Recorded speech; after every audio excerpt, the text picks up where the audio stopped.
Have you ever looked at others and thought, they seem to be living more than I am? The younger son watched the laughter, the lights, the freedom beyond his father's home. He wanted more excitement, more independence, more life. But what he didn't realize was that everything his heart desired was already within his father's presence. Often, the things we long for aren't wrong. They're just misplaced. We chase joy when joy himself waits for us. We seek fulfillment while the one who made us waits to fill us completely.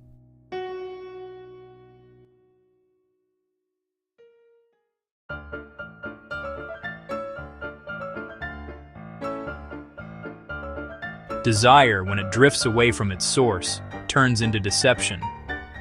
He thought leaving home would lead to freedom, but freedom apart from the Father is just a slower kind of famine. And isn't that how we live sometimes? We run from God looking for more, only to return with less. We leave His house full and come back empty. Yet sometimes coming back empty is where grace begins, because an empty cup can finally be filled. A heart emptied of self can overflow with Christ. A sponge is at its best when it's truly empty. In that state, it can absorb so much more. God wants to give you everything, but He often waits until you're ready to receive it all.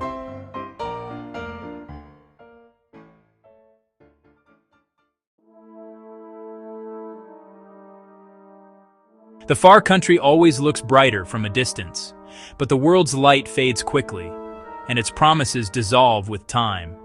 When the laughter stopped and the famine came, he realized what he had truly lost. Not just comfort, but communion. Not just wealth, but the warmth of his Father's love. And there, in the silence of his brokenness, he remembered home.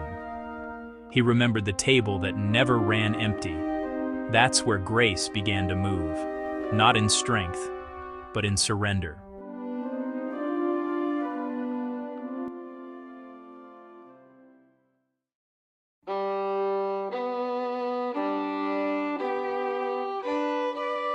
He rehearsed his apology as he walked that long road. "Father, I have sinned against heaven and before thee." But before he could finish, mercy had already started running. Grace doesn't wait at the gate. It runs down the road.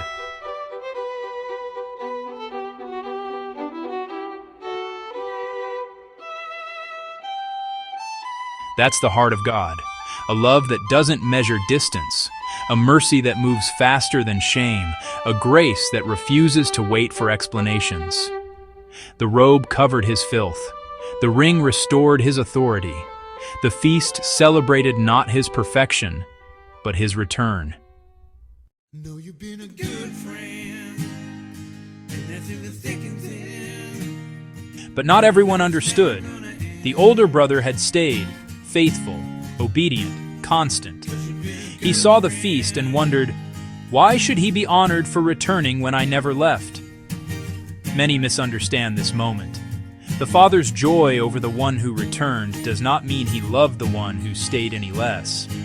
The son who remained was great in faithfulness, but the son who returned was great in overcoming. The Father didn't celebrate rebellion, he celebrated redemption.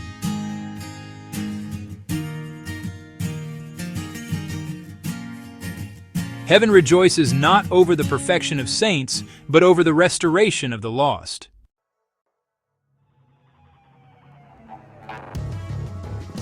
Like Simba in The Lion King, the prodigal ran from his identity, believing he had ruined everything. But the Father's voice still echoed from above. Remember who you are. And that's the whisper of God to every wandering heart.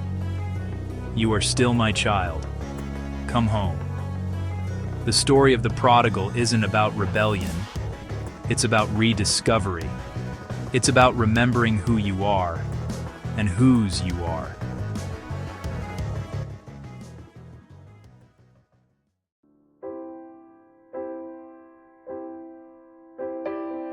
The prodigal's story is our story. Some of us stayed close. Some of us strayed far. But all of us need grace. Some are sustained by it. Others are restored by it. Yet both are embraced by the same love. When we realize the Father's heart is big enough for both sons, we stop comparing and start celebrating. Whether you've stayed faithful or fought your way back, God's mercy meets you right where you are.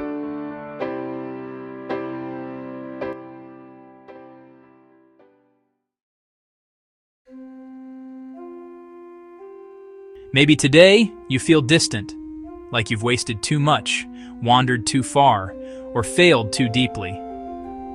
But grace still runs faster. You may have left with everything and returned with nothing. But remember this: the emptier the vessel, the more God can fill. A sponge is at its best when it's truly empty, and in that state, it can absorb so much more. If you find yourself empty today, you're exactly where God can begin again.